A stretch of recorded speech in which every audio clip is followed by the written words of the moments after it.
ఏపీలో కాంగ్రెస్కు పూర్వ వైభవం తీసుకురావటానికి, వైఎస్ రాజశేఖరరెడ్డి ఆశయాలను ప్రజల్లోకి తీసుకువెళ్లడానికే కాంగ్రెస్లో చేరానని చెప్పుకుంటూ వచ్చారు వైఎస్ షర్మిల. తెలంగాణలో వైఎస్సార్టీపీ పార్టీని పెట్టి కాంగ్రెస్లో విలీనం చేసేశారు షర్మిల. అనంతరం ఏపీ అధ్యక్షురాలిగా బాధ్యతలు అప్పగించింది కాంగ్రెస్ అధిష్టానం. అయితే తాజాగా లీకైన ఆడియోతో షర్మిల ఎందుకు కాంగ్రెస్లో చేరారో స్పష్టంగా అర్థమైపోయింది. వైఎస్సార్ ఆశయాలకు అనుగుణంగా నడుచుకోవటం అసలేమాత్రం కాదు. ఆమె టార్గెట్ ఒక్కటే, చంద్రబాబు చెప్పిందల్లా చేయడం, వైసీపీ ఓట్లు చీల్చడం. అవును, షర్మిల వ్యూహం అదే. అందుకే ఆమెను ఏపీ రాజకీయాల్లోకి ఏరికోరి తీసుకొచ్చారు. పీసీసీ అధ్యక్ష పదవి కట్టబెట్టి వైసీపీకి అడ్డుకట్ట వేసే పని మొదలుపెట్టారు.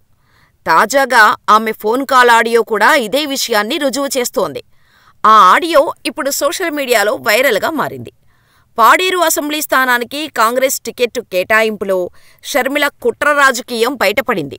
వాస్తవానికి అక్కడ మొదటి నుంచి కాంగ్రెస్ని నమ్ముకుని ఉన్నారు వంతల సుబ్బారావు. ఆయనకు టికెట్ ఇవ్వకుండా వైసీపీ నుంచి వచ్చిన బుల్లిబాబుకు షర్మిల టికెట్ ఖరారు చేశారు. దీంతో సుబ్బారావు రెబల్గా బరిలోకి దిగారు.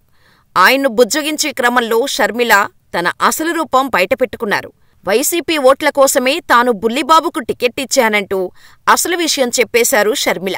అయితే ఏనాడూ జెండా మోయనోడికి టికెట్ ఇవ్వటం తనను బాధించిందని, పైగా తనతో మాట కూడా చెప్పకుండా వేల మంది ముందు బుల్లిబాబును అభ్యర్థిగా ప్రకటించటం తనను నిరాశపరిచిందని షర్మిలతో ఆయన అన్నారు.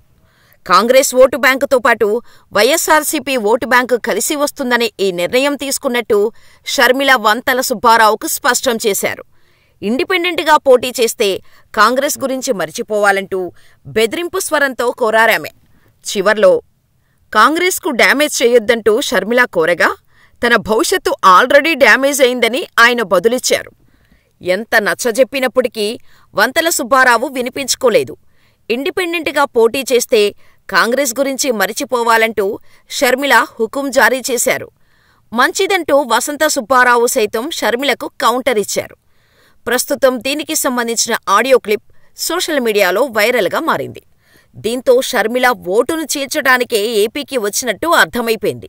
ఇప్పటికే అట్టడుగున ఉన్న కాంగ్రెస్ ఇమేజ్ షర్మిల ఆడియో లీకుతో మరింత దిగజారిపోయింది.